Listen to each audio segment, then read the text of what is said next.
Freddie Mercury was born in Zanzibar in 1946. His real name was Farik Bulsara. His parents were of Persian descent, but grew up in colonial East Africa.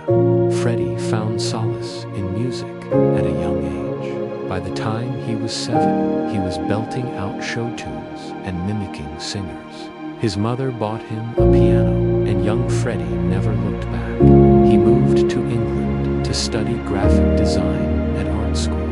That's where he met the love of his life, Mary Austin. She was the only person he ever considered marrying. And though they eventually split romantically, they remained best friends until his death. In fact, she was the one who encouraged him to pursue music seriously. So in 1969, Freddie and a few friends formed a band called Smile. After their bassist left the group, Freddie recruited his former college roommate, Brian May. Together with Roger Taylor, they created one of the most legendary bands in history.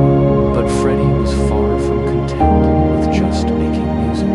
He loved performing, loved connecting with the audience. And as Queen rose to fame, so did Freddie's eccentricity.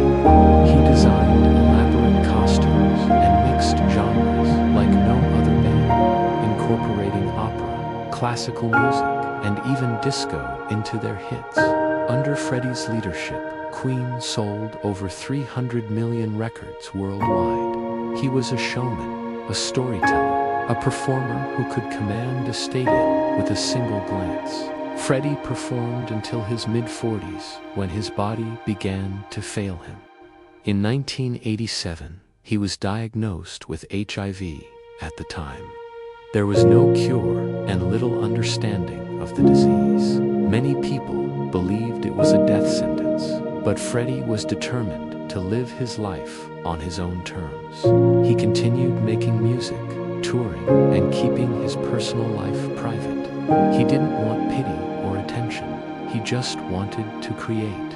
And in many ways, he was successful. In 1991, Queen released their final album, Innuendo. Despite Freddie's declining health, the album was a critical and commercial success.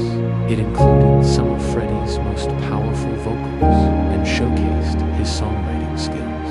The same year, Freddie revealed his HIV status to the public.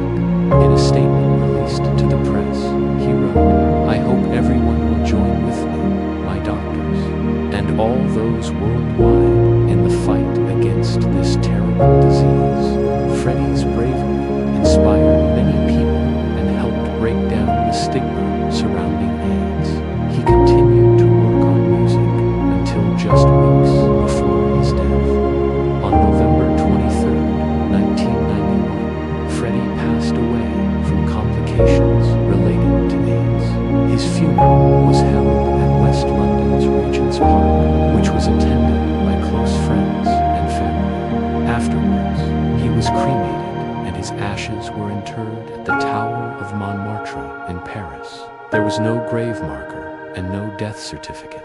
According to Mary Austin, Freddie's last wish was to have his remains scattered in the sea. Today, Freddie Mercury's legacy continues to inspire people around the world. He is remembered as a music icon, a fashion icon, an LGBTQ+ icon, a fighter for acceptance and equality. He taught us that it's okay to be different, that it's okay to be ourselves, and that we should never give up on our dreams.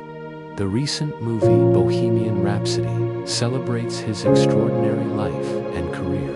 But perhaps the greatest lesson we can learn from Freddie Mercury is that life is too short to be anything but ourselves. So go ahead, sing at the top of your lungs, dance like nobody's watching, and never, ever give up on our dreams. After all, as Freddie once said, the only way to go is the way that you want to go. If you enjoyed this video, stay tuned for more updates. See you next time.